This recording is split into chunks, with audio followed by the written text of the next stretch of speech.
El Ministerio Apostólico de Enseñanza y Predicación Rema Internacional presenta hoy la proclamación de las buenas nuevas de Dios para tu vida. El mensaje de ayer, el mensaje de hoy y el mensaje para la eternidad a los que tienen hambre y sed de la palabra de Dios. Un querigma de Dios para el que oiga, el que tiene oídos para oír.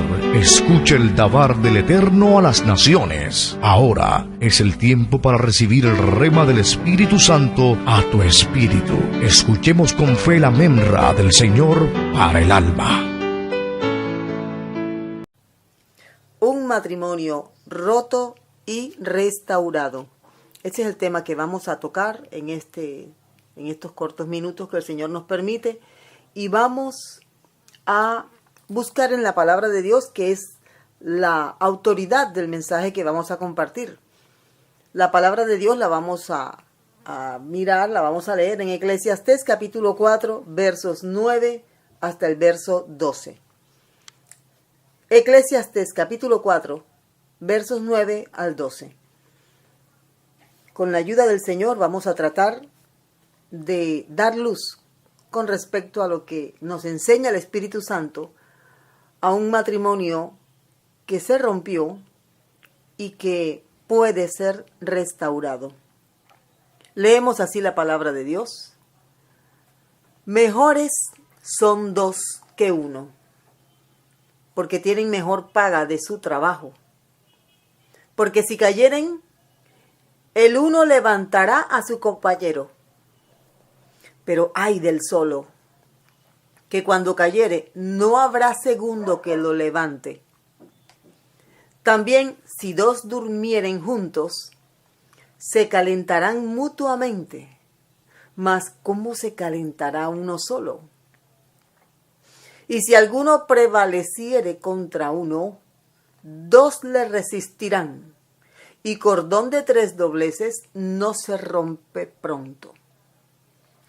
Estas son las palabras que el Espíritu Santo nos dio de la mano del sabio Salomón, hijo del rey David. Hagamos una corta oración, porque es un tema que es necesario. Y sobre todo, debe ser llevado bajo la guianza del Espíritu Santo. Padre, gracias te damos. Gracias por tu palabra, gracias por bendecirnos. Gracias por darnos la oportunidad de conocer lo que tu corazón piensa respecto a un matrimonio que ha caído y que quiere restaurarse. Habla tú, oh Dios, por medio de tu palabra y guíanos. Y todos los matrimonios que en este momento escuchan y están heridos, están delante de ti, oh Dios. Porque tú fuiste el que hizo el matrimonio, tú creaste el matrimonio para que tus hijos pudieran, bajo esa bendición, llevar a cabo la misión de procrear y deleitarse mutuamente. Gracias te damos, Rey Eterno. Danos las palabras adecuadas para desarrollar este tema. En el nombre poderoso de Cristo Jesús. Amén. Muy bien. Matrimonio roto y restaurado. El matrimonio no es un invento de los hombres. El matrimonio es un invento de Dios. Dios es el que estableció desde el principio, mediante el matrimonio de Adán y Eva, las dos primeras personas que el Señor hizo, Él estableció el matrimonio. Dios realizó el primer matrimonio de la humanidad, lo realizó el Señor. Hay unas palabras muy hermosas que Adán dice y que dice el Señor con respecto a la unión espiritual y física entre Adán y Eva, y de allí en adelante para todos los que quieren participar del vínculo perfecto, del hermoso vínculo del matrimonio. Sin embargo, el matrimonio también está expuesto a caerse y romperse. Pensemos en el matrimonio como un jarrón de barro, de arcilla. Mientras está todo unido, sus partes, está bien trabajado el barro por un buen alfarero, el jarrón se ve entero, se ve compacto, se ve completamente unido en sus partes, los brazos o las asas para agarrarlo, sus adornos, su base. Pero el jarrón, piense por un momento ahora que el jarrón se cae. Cuando el jarrón se cae, bueno, dependiendo de la altura de la que caiga, el jarrón se va a desmenuzar en varias partes. Se va a desbaratar y van a quedar, las partes más fuertes van a quedar más unidas, pero las más débiles van a quedar más fragmentadas. Cuando ese jarrón cae, todas las partes que componen el jarrón caen en un solo lugar. La base, el jarrón propiamente, su boquilla, etc. Si una persona tiene la dedicación, la disposición, la paciencia para tomar el jarrón y comenzar a recoger las partes del jarrón, unirlas con un pegante especial, le va a tomar tiempo, paciencia, delicadeza, pero lo puede lograr. Puede nuevamente unir las piezas del jarrón para que el jarrón vuelva a estar no igual que cuando estaba recién hecho, pero sí que el jarrón vuelva a estar presentable. Hay una cosa que tenemos que observar. Cuando un hueso se rompe, se quiebra el hueso, se fractura el hueso, se une nuevamente mediante un tratamiento. Nunca más vuelve a romperse por la misma parte donde se quebró el hueso inicialmente. Lo mismo pasará con el jarrón. Si vuelve a caerse, esperemos que no, se partirá por otra parte, pero no por las partes que están selladas. Si han quedado bien adheridas una con otra, el jarrón va a permanecer. No como al principio, tal vez mejor, tal vez igual. Pero la idea es que el jarrón, que en este caso es el matrimonio, quede restaurado. Ahora pensemos un momento en la palabra restaurar. La palabra restaurar significa llevar a algo o a alguien mediante un proceso a su estado inicial. Eso es restaurar. Una persona que ha tenido un accidente, después de un tiempo de sanidad y restauración, su cuerpo nuevamente puede volver a hacer todo lo que hacía antes si se somete a un buen tratamiento de restauración. Ahora miremos el pasaje que es la base de nuestra disertación hoy. En este pasaje hay varias cláusulas que deberían decirse en el altar cuando las parejas se están casando, porque en este pasaje el sabio Salomón está siendo inspirado por el Espíritu Santo para hablarle a los matrimonios y dice cosas que son verdaderas, dice cosas que son fuertes, pero al mismo tiempo son situaciones verdaderas. La primera cosa que dice aquí Salomón con respecto a un matrimonio es que mejores son dos que uno porque tienen mejor paga de su trabajo. Bueno, en esto no nos vamos a quedar porque no estamos hablando ahora de los ingresos de un matrimonio, de cómo administrar el dinero, de quién trabaja y quién no. Pero el verso 10 sí nos dice algo que tiene mucho que ver con lo que vamos a desarrollar. Porque si cayeren, el uno levantará a su compañero. Escuche bien. Porque si cayeren, el uno levantará a su compañero. Pero ay del solo, que cuando cayere, no habrá segundo que lo levante. En esta verdad, este principio espiritual, debemos entender que en un matrimonio uno de los dos puede caer. Y cuando cae uno de los dos, caen los dos. Porque son una sola persona. Se han unido en matrimonio, se han unido espiritualmente, son una sola persona. Esa es la idea. Dice el verso 11, aquí el Espíritu Santo hablando a través de Salomón, también si dos durmieren juntos se calentarán mutuamente, mas ¿cómo se calentará uno solo? Pero el versículo siguiente me indica que si alguno prevaleciere contra uno, dos le resistirán. Y cordón de 3 dobleces no se rompe pronto. Entonces, en el verso 10 hemos entendido que en un matrimonio puede caer uno de los dos. Y cuando cae uno de los dos caen.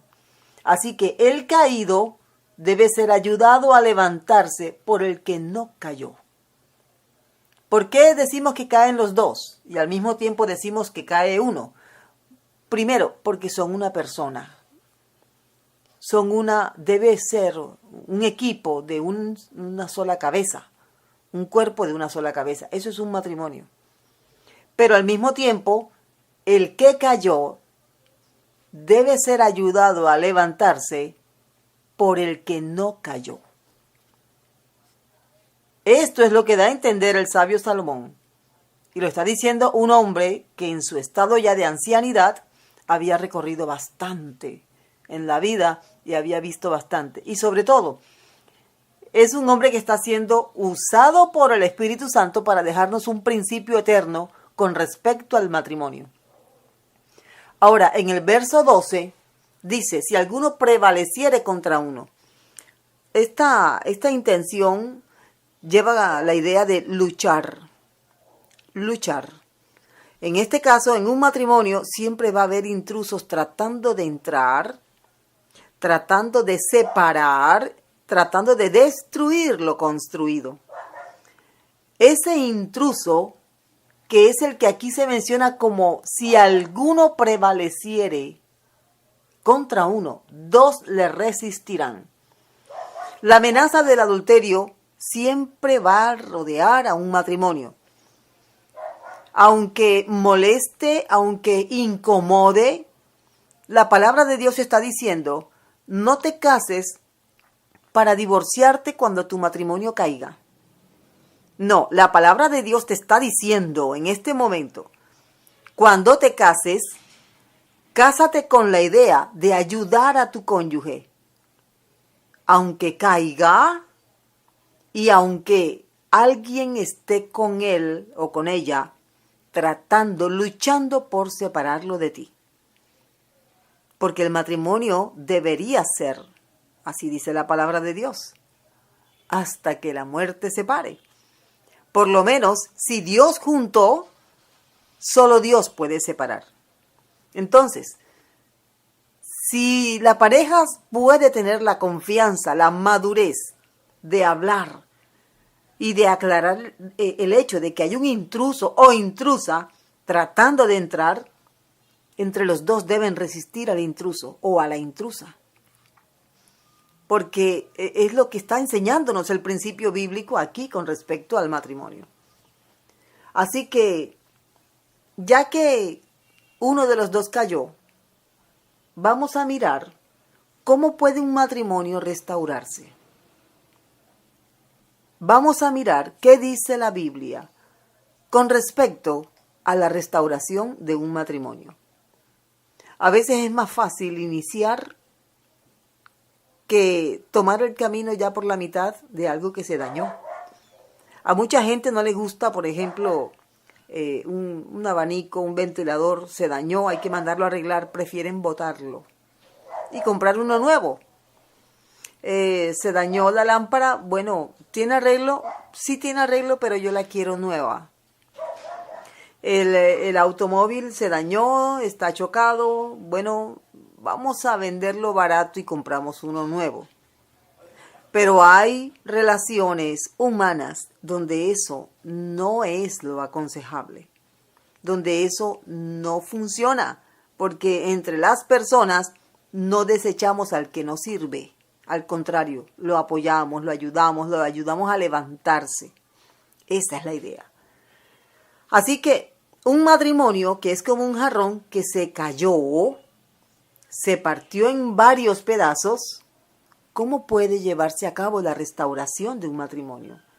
Para que pueda volver a su tiempo inicial o incluso para que pueda disfrutar un mejor tiempo que el que venía teniendo antes de la caída. ¿Cómo puede restaurarse entonces un matrimonio? Vamos a ver cuáles son las claves de la restauración matrimonial. ¿Cuáles son las claves de la restauración matrimonial? En primer lugar, ante la pregunta, ¿cómo podemos restaurar un matrimonio? Bueno, cuando hay disposición para salvar el matrimonio en ambos cónyuges. Cuando hay disposición para salvar el matrimonio en ambos cónyuges. Los dos. Esto quiere decir que ambos, de pronto no a la vez, porque tal vez el uno requiere más tiempo que el otro, pero debe haber disposición a confesar. Confesar, sí señor, confesar. Porque cuando la verdad sale a flote, hay libertad. Segundo, disposición a pedir perdón. Estamos viendo aquí cuáles son las claves para salvar un matrimonio. Nuestro primer punto, ¿cómo puede restaurarse un matrimonio? ¿Cómo podemos salvar un matrimonio? Estamos diciendo que cuando en los dos hay disposición para confesar, ahora vamos a mirar, hay disposición para pedir perdón, hay disposición para pedir perdón. Esto a mucha gente le cuesta, pero es necesario. Esto no se debe dar por entendido. Bueno, él no se ha ido, quiere decir que me perdonó. No. Tienes que hablar con él o tienes que hablar con ella y tienes que pedirle perdón. El perdón no se dice, bueno, a pesar de todo te pido perdón, no. O te pido perdón aunque no nada. Pida perdón y punto. Sin explicaciones, sin justificaciones, pida perdón. Hay algo más que debemos hacer si queremos salvar el matrimonio. Disposición a perdonar. Bueno, alguien pide perdón y alguien está dispuesto a obsequiar el perdón. Y eso va a llevar tiempo. Pero estamos en la marcha, ya empezamos. ¿Por qué? Porque hay disposición a salvar el matrimonio. Y hay disposición también a entrar en una clínica de sanidad matrimonial. Mire, muchas parejas, está comprobado que muchas parejas tienen problemas matrimoniales serios y siguen conviviendo porque han decidido no llevar esto a una clínica matrimonial. No creen en un proceso de restauración y en cambio prefieren seguir viviendo en ese círculo vicioso de no haber sanidad, de no haber una solución, de no haber una confrontación. Habiendo oportunidad, habiendo ministros que pueden ser usados para esto y sobre todo teniendo la palabra de Dios, que es la principal fuente de sanidad y restauración para los matrimonios. ¿Cómo podemos salvar un matrimonio? Bueno, cuando uno de los dos cae, debe haber disposición en el que está de pie para ayudar a levantar al caído.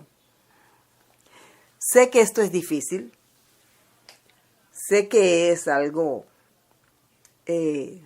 complicado en algunos casos. ¿Cómo voy yo a ayudar a levantar a mi esposo que me ha sido infiel?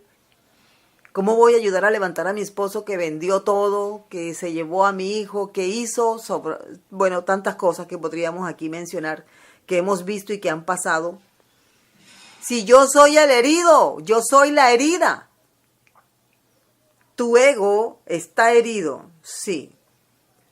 Eres ególatra, estás herido y sientes que hay que pechicharte a ti.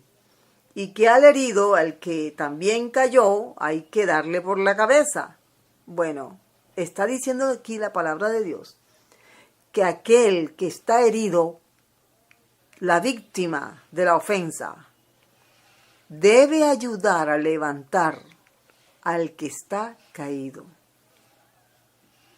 Esto es al revés a lo que el mundo enseña. Pero recuerde, en el Evangelio todas las cosas son al revés a como el mundo las enseña.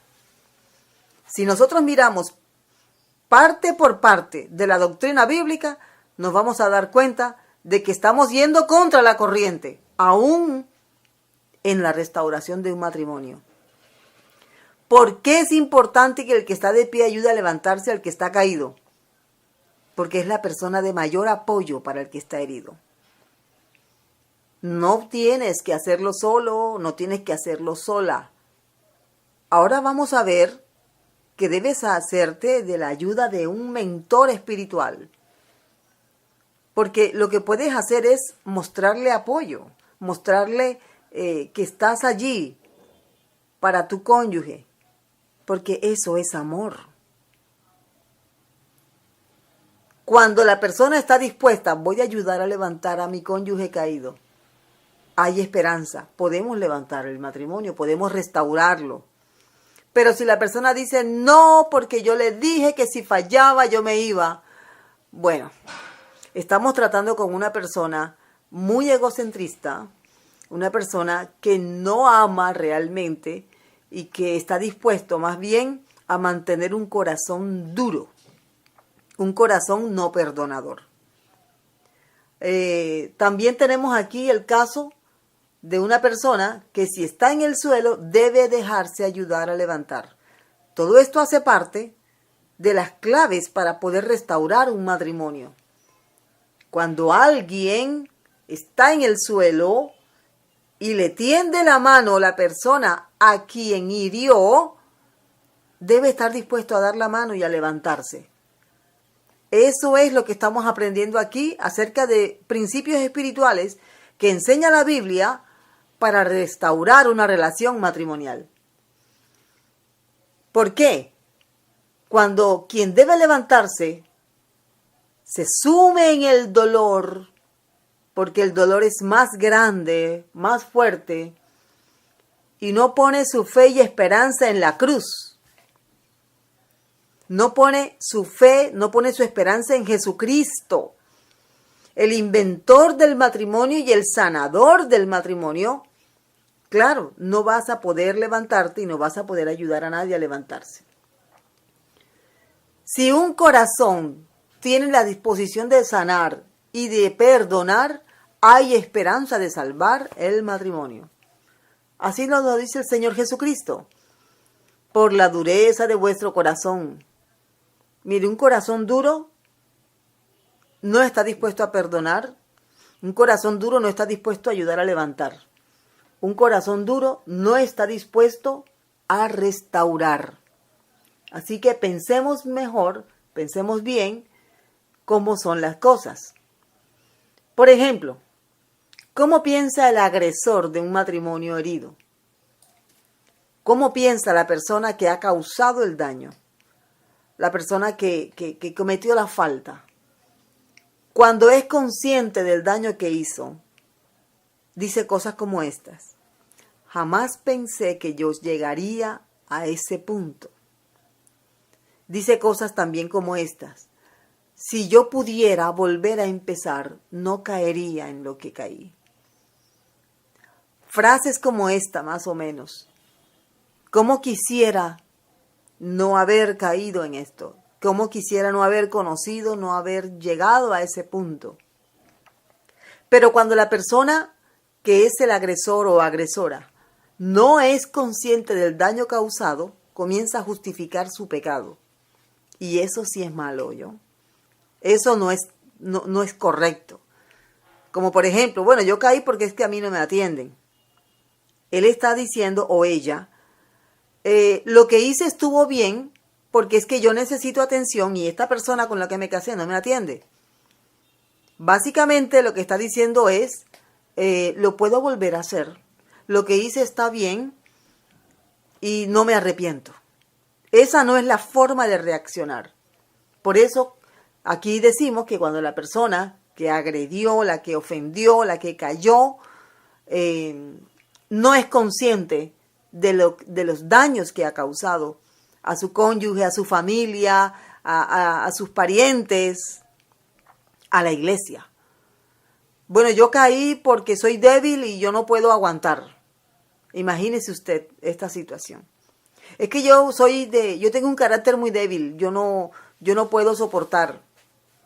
Imagínese, pensemos en una situación como esta. ¿Qué va a hacer la persona ofendida? ¿Qué puede hacer el agredido con una declaración como esta? En realidad, si la persona que agrede, la persona que ofende, no está dispuesto a confesar, a pedir perdón, a dejarse levantar, a reconocer que eso es pecado, vea, si no está dispuesto, pues lamentablemente muchos matrimonios terminan en separación. Y no es lo correcto, no es lo que debe hacer un corazón que está tocado por el Señor, que conoce el mensaje de salvación, que ha conocido lo que Dios dice acerca del matrimonio.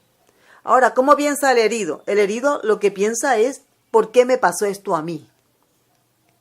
¿Por qué si yo soy fiel? ¿Por qué si yo he sido un buen proveedor? ¿Por qué si yo he sido una buena esposa?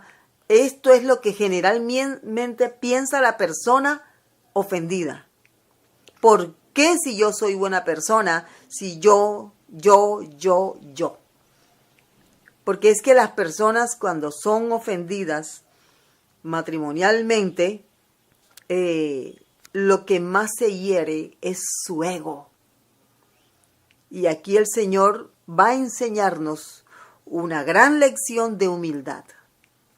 Una gran lección en la que vamos a tener que bajarnos del pedestal donde estamos montados para entonces reconocer la debilidad humana de nuestro ofensor, de nuestro agresor que está arrepentido. Algunos piensan en separarse porque piensan que no hay solución. Sin embargo, si es un caso aislado, si es un caso en el que no es habitual que la pareja cometa la infracción que cometió, sí debe haber oportunidad de salvación del matrimonio, de restauración del matrimonio. Y miremos entonces cómo sanar el matrimonio que se ha roto. ¿Cuál es la clave para ese matrimonio que se ha roto y que ya ha llenado las anteriores características de alguien que quiere restaurar, quiere recuperar la relación, quiere salvar el matrimonio y con el matrimonio la familia? Primero, los dos necesitan reconocer mutuamente el problema. Reconozco que fallé. Incluso la persona ofendida en algún momento puede también llegar a reconocer su falta en medio de la situación del ofendido. ¿Cómo así? Hay parejas que están tan seguras, cónyuges que están tan seguros que su compañero o compañera no le va a ser infiel, que lo descuidan totalmente. Incluso yo sé que mi pareja nunca me va a ser infiel porque él sabe o ella sabe que si me es infiel le va a ir mal. Y bajo esa premisa abandonan emocionalmente a su cónyuge, lo desatienden y aunque esto no es motivo de separación, sí puede causar que la persona, el cónyuge, caiga en una aventura, en una trampa, en un lazo que lo haga caer en adulterio. Entonces, hay un punto en el que el cónyuge que ha sido ofendido puede reconocer: yo debí ser más cuidadoso, más cuidadosa, yo pude haber hecho esto, pero no lo hice. Por ejemplo, hay mujeres que se abandonan mucho físicamente después que se casan. Y aquella belleza natural que atrajo a su esposo se va. y ellos comienzan a ser rodeados por mujeres muy bonitas, muy arregladas en la calle, en el trabajo. Y eso propicia una constante tentación. Algunos logran soportar, otros caen. Entonces, si una mujer se casó siendo hermosa, siendo muy cuidadosa de su presentación personal, de su aseo personal, y lo descuida completamente, debe reconocer delante de Dios que realmente se descuidó, se abandonó. Y de alguna forma, indirectamente, echó a su esposo a la calle, a los brazos de otra. Igualmente pasa con los caballeros. Caballeros muy atentos durante la relación inicial, el noviazgo, pero cuando ya se casaron comienzan a maltratar verbalmente a su esposa, comienzan a abandonarla en sus cuidados. Dice la Biblia que el hombre debe sustentar a su esposa. Es un mandamiento de parte del Señor. Y cuando el hombre no hace eso, la mujer comienza a buscar por aquí, por allá, y puede encontrarse con algún tinieblo. Puede encontrarse con alguno que le ofrece una flor, un dulce, y por cosas tan sencillas como esas, una mujer puede llegar a caer en adulterio, no teniendo la intención de hacerlo, pero es tanta el asedio, la tentación, que puede llegar a caer. Entonces, esas son fallas, y solamente he mencionado algunas. Esas son fallas que se deben tener en cuenta. El hombre, si su esposa falló, debe reconocer: bueno, yo me descuidé, yo comencé a tratarla mal, comencé a exigirle, comencé a decirle cosas que no son apropiadas, ya dejé de piropearla, comencé a compararla con otras mujeres, etcétera, etcétera. Esas cosas hay que llevarlas al trono de Dios. Señor, yo reconozco que fallé, reconozco que descuidé a mi esposa o descuidé a mi esposo. Eso es reconocer mutuamente el problema. No centrarse en el fracaso. Fracasé. No. Vamos a centrarnos en cómo solucionar, cómo salvar el matrimonio, cómo restaurar. Algo más que nos demanda el deseo de salvar una familia, un matrimonio. Confesar la disposición a perdonar. Confesar la disposición a perdonar. Esto necesita hacerse con restitución. ¿Qué es restituir? Bueno, cuando el matrimonio llega a este punto, él le puede preguntar a ella: ¿qué cosas dejé de hacer que te gustaría que nuevamente compartiéramos?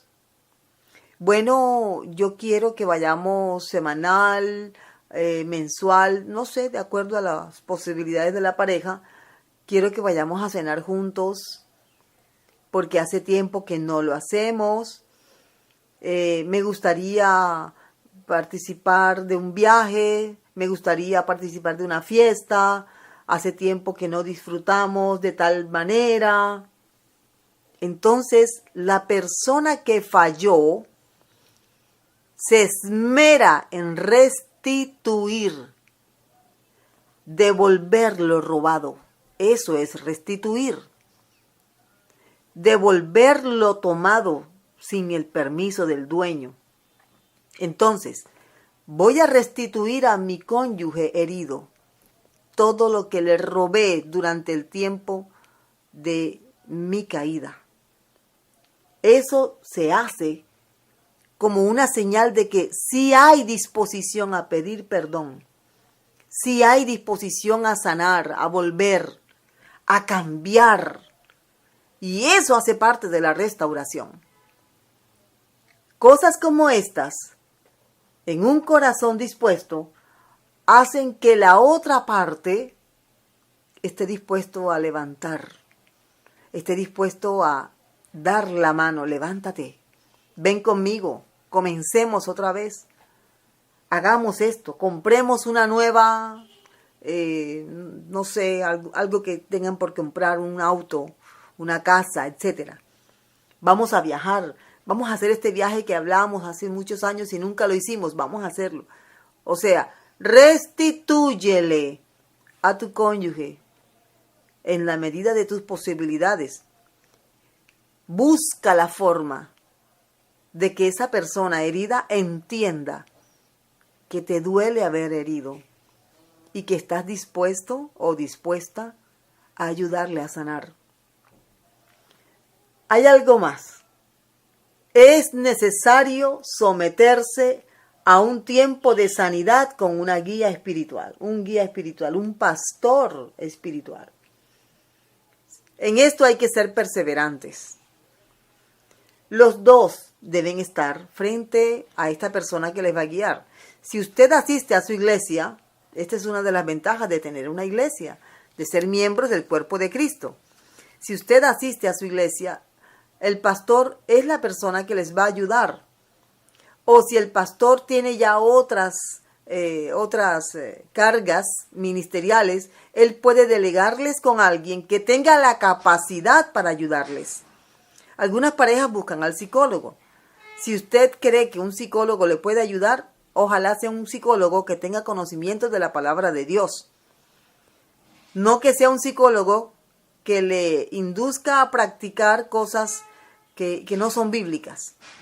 En esto sí quiero ser clara, porque los psicólogos pueden ayudar si tienen temor de Dios. Recordemos que hay psicólogos que no creen en Dios, pero quieren tratar los problemas del alma. Entonces eso es algo que no tiene ni cabeza ni pies. No es coherente intentar ayudar el alma de una persona, que es la psique o la psique, y no creer en Dios. Eso es un absurdo. Entonces el psicólogo debe ser una persona que tenga temor de Dios, que conozca de Dios, que tenga fundamentos en la palabra de Dios, para guiar a una persona, a una pareja, a que sanen, a que se restauren. Y tenemos algo más aquí, otra clave: aceptar mutuamente, mírelo, aceptar mutuamente nuevas reglas de conducta. Vamos a decirlo una vez más para que todas las parejas que están escuchando puedan llevar a cabo esto, puedan aceptarlo de corazón. Aceptar mutuamente nuevas reglas de conducta conyugal. Muy bien. Vamos a usar unos minutos para explicar aquí. Si anteriormente tú tenías una lista de amigos en tu celular que no estaban en la lista de amigos de tu esposa, tienes que darle esa lista. Porque no puede ser que el esposo tiene amigos que no son amigos de la esposa y que la esposa tenga amigos que no son amigos de su esposo. Todos los amigos del esposo o amigas son amigos y amigas de la esposa. Y si alguno o alguna no le gusta al cónyuge, corte esa amistad. Están en procura de restaurar el matrimonio. Bueno, vienen nuevas reglas. Antes tú te ibas con tus amigos. Resulta que el esposo tiene un amigo que le gusta andar coqueteando con una y con otra, pero él es su amigo. Así que la esposa tiene que, soportar al amigo mujeriego del esposo, porque el esposo le dijo: es mi amigo y te lo impongo y tú tienes que aceptar el hecho de que él es mi amigo. Bueno, esa amistad debe quedar cortada y debe ser algo genuino. No que le digas a tu esposa, si este es el caso: no, ya yo no tengo amistad con este señor que antes era mi amigo, ya no. Pero ella se entera que sigues hablando con él. Para ella es una infidelidad que hagas eso. Igualmente, aquella amiguita que tiene tu esposa y que no te gusta a ti, y resulta que la encuentras hablando con la amiguita porque a ella le gusta la vida libre, le gusta el feminismo, le da consejos: no seas boba, mire, actúe, vea, cosas como esas. Si esas amistades amenazan tu matrimonio, corte con eso. Nada de ahora resulta que no, mi esposo, yo no puedo revisar el celular de mi esposo porque tiene clave. ¿Cómo así? Entonces no son una sola persona.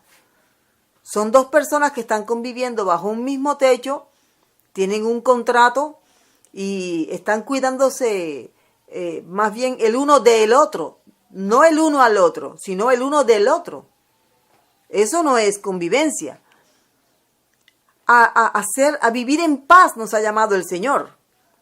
Entonces, todas aquellas cosas que sean una amenaza contra mi familia, contra mi matrimonio, yo las voy a cortar de raíz porque yo quiero restaurar mi matrimonio. Yo quiero salvar mi matrimonio y quiero salvar mi familia. De esa forma, solamente mencioné la regla del celular, la regla de los amigos. Hay otras reglas. Las reglas del dinero. No vas a hacer préstamos sin antes hablar juntos, hablar los dos, ponernos de acuerdo.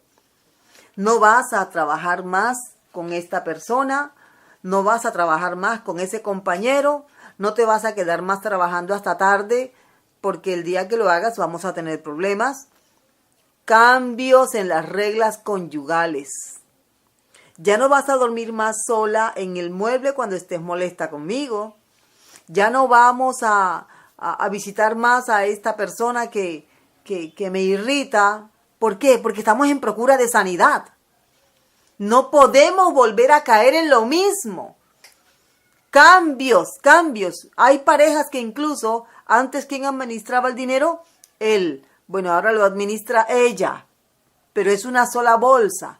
Ella es la que va a administrar porque eso va a traer sanidad al matrimonio. Es de mutuo acuerdo. Acuérdense del mutuo acuerdo. Son reglas. Ahora, esto lo habla la pareja, a solas en su habitación. Mira, lo escriben, pero lo hacen bajo la guianza de un tutor espiritual, de un pastor, de una pastora de Dios, que les guíe con sabiduría, con amor y paciencia a la sanidad matrimonial. Porque estos cambios van a procurar la restauración de la familia. Hay una cantidad de cambios que podríamos mirar uno por uno, pero bueno, aquí ya el tiempo se nos acabó. Así que muchos matrimonios han continuado su vida sin sanar heridas. Oiga, y son dos amigos, dos enemigos terribles bajo el mismo techo. No, esa mujer me la hizo, esa mujer es mala. ¿Y cómo te comes su comida? ¿Cómo te comes lo que ella te cocina? No, ese hombre es malo, mire, vea, ese hombre hizo y deshizo, destruyó, me hirió, pero sigues viviendo con él porque no lo has perdonado.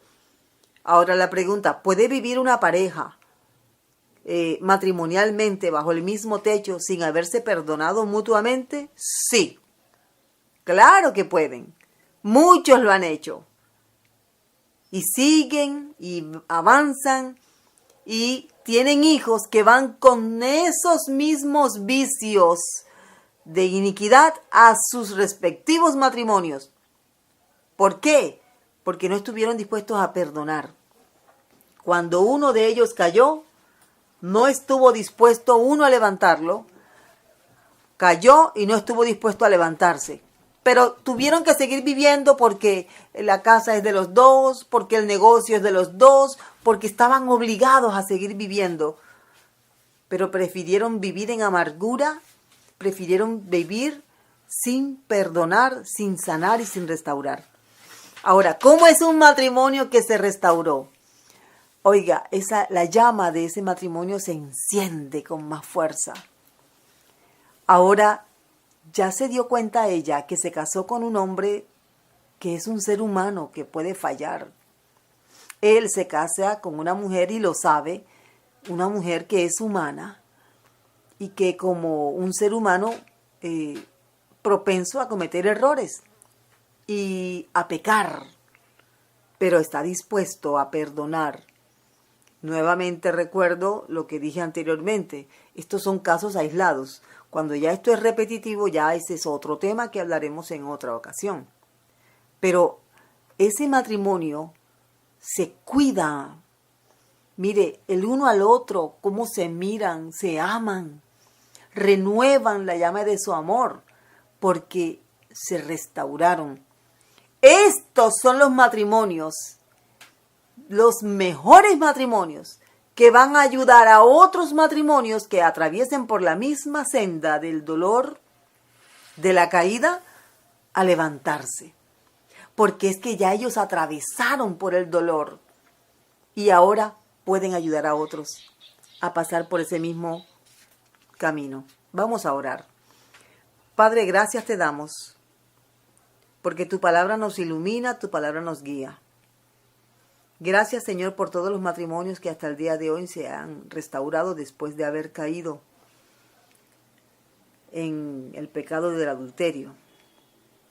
Salva, Señor, y sana los corazones que en este momento escuchan. Y ayúdanos, Señor, a todos a ser guarda de nuestro cónyuge, a cuidar la espalda de nuestro cónyuge, a amar a nuestro cónyuge, aún con sus errores y con sus fallas. Gracias te damos, Rey Eterno, en el nombre poderoso de Cristo Jesús. Amén y amén. El Ministerio Apostólico Rema Internacional pone a disposición esta predicación. Ofrecemos ministración a simposios, seminarios, campañas evangelísticas, educación globalizada sana y de carácter interdenominacional. Escríbanos a ministerioremainternacional@gmail.com o llámenos al celular 316-270-7181.